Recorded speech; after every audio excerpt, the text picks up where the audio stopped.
Hello, আসসালামু আলাইকুম। কেমন আছেন সবাই? আলহামদুলিল্লাহ আমি অনেক ভালো আছি। তো আজকে অনেকদিন পরে পাঙ্গাস মাছ রান্না করব। তো এখানে সব কিছু কেটে ধুয়ে পরিষ্কার করে নিয়েছি। তো পাঙ্গাস মাছ রান্না করব বেগুন আর ধুরমা দিয়ে। তো গাছে কিছু ধুরমা ছিল, তো সেটা দিয়ে রান্না করব আজকে।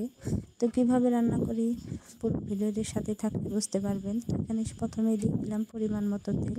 আর মাছ আমি সবসময় পাঙ্গাস মাছ ভেজে রান্না করি না, আমার কাছে মনে হয় কষিয়ে রান্না করলে ভালো লাগে। তো আজকে মাছ আর সবজি একসাথে দিয়ে ভালো করে কষাবো। তো এখানে প্রথমে দিয়ে দিলাম বেশ কিছু কাঁচামরিচ আর পেঁয়াজ। তো বেশি করে কাঁচামরিচ পেঁয়াজ দিলে আমার কাছে একটু যেহেতু একটু ভুনা ভুনা টাইপের করবো, একটু কাঁচামরিচ পেঁয়াজ একটু বেশি দিলাম। আর এই কাঁচামরিচে বেশি ঝাল নাই, একটু আবাতে আবাতের জন্য বেশি করেই দিলাম।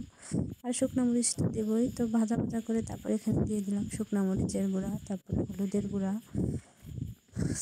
তো শুকনো মরিচের গুঁড়া বলতে মরিচের গুঁড়া, তারপর এখানে ধনিয়ার গুঁড়া, সব কিছু দিয়ে পরিমাণ মতো লবণ দিয়ে ভালো করে কষিয়ে নেব। তো আর একটু জিরা বাটা পরে দেবো। তো এখানে একটু পানি দিয়ে দিব, পরিমাণ মতো লবণও দিলাম।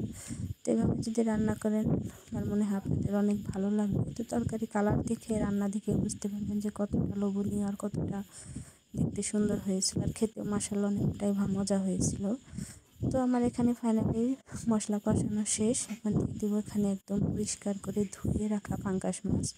তো একদম ছোট একটা পাঙ্গাস এনেছিলাম, যেহেতু আমার ছেলে খায় না, শাশুড়ি খায় না, তো একা খাবো, এর জন্য অল্প করে রান্না করতেছি। এখন ভালো করে এটাকে একটু উল্টে পাল্টে নিয়ে তারপর এখানে দিয়ে দেবো সবজি, ধুরমার হচ্ছে বেগুন।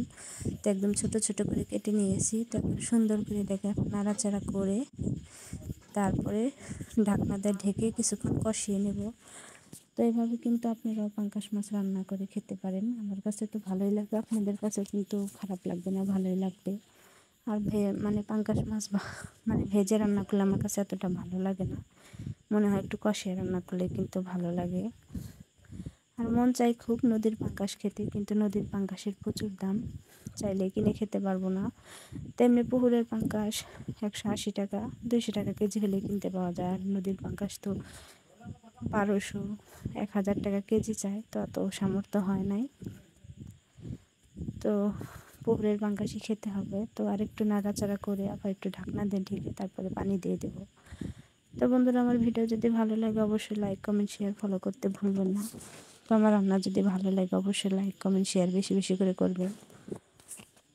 তো আমার কষানো কিন্তু ফাইনাল হয়ে গেছে। তারপরে আমি একটু লবণ চাখলাম, তো মনে হলো হয়েছে, তারপরে আবার দেখবো পরে। তো আমার কষানো কিন্তু হয়ে গেছে। এখন দিয়ে দেবো পরিমাণ মতো পানি। তো বেশি পানি দেবো না, অল্প পরিমাণ পানি দিয়ে তারপরে রান্না করব। যেহেতু নরম সবজি এত পানি দিতে হবে না, তো একটু ভুনা ভুনা টাইপের করব। তো ঝোলটা দিয়ে এখন ঢাকনা দিয়ে সুন্দর করে ঢেকে দেবো। তো এইভাবে যদি রান্না করে খান একদম মুখে লেগে থাকবে পাঙ্গাস মাছ। তো যারা পাঙ্গাস মাছ না খান তাদেরও কিন্তু খুবই ভালো লাগবে। তো অবশ্যই আমার রেসিপিটা ফলো করে বাসায় একবার হলে এইভাবে রান্না করে খেয়ে দেখবেন কতটা মজা হয়। আর সাথে আমি একটু এখানে জিরা বাটা দিয়ে দিলাম। তো এখন দিয়ে দিলাম জিরা বাটা। তো তখন আমি মশলা কষানোর সময় দিতে পারতাম, কিন্তু এখন দিলে আর একটু বেশি ভালো লাগে, আমার কাছে এরকম করে রান্না করলে বেশি ভালো লাগে। তো এখন একটু নেড়ে চেড়ে তারপরে ঢাকনা দিয়ে ঢেকে কিছুক্ষণ রান্না করে নিলেই কিন্তু রান্নাটা হয়ে যাবে। তো বন্ধুরা, আমার ভিডিও যদি ভালো লাগে অবশ্যই লাইক কমেন্ট শেয়ার ফলো করতে একদম ভুলবেন না। তো তরকারি কালারটা দেখেন কত সুন্দর হয়েছে, কত লোভনীয় হয়েছে, একদম হাতের সবজি। তো আজকে অনেকদিন পরে পাঙ্গাস মাছ দিয়ে ভাত খাবো। রান্নাটা কিন্তু আসলে অনেকটাই মজা হয়েছিল।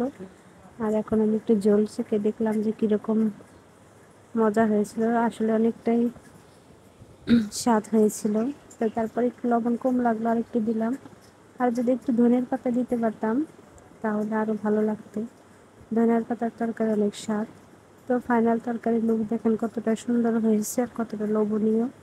তো আজকের মতো ভিডিও পর্যন্ত, আগামীকাল ভিডিও দেখার জন্য অনুরোধ রইল। সবাই ভালো থাকবেন, সুস্থ থাকবেন, আল্লাহ হাফেজ। আর আমার মজার মজার ভিডিও দেখতে হলে অবশ্যই আমার পেজটি ফলো করবেন।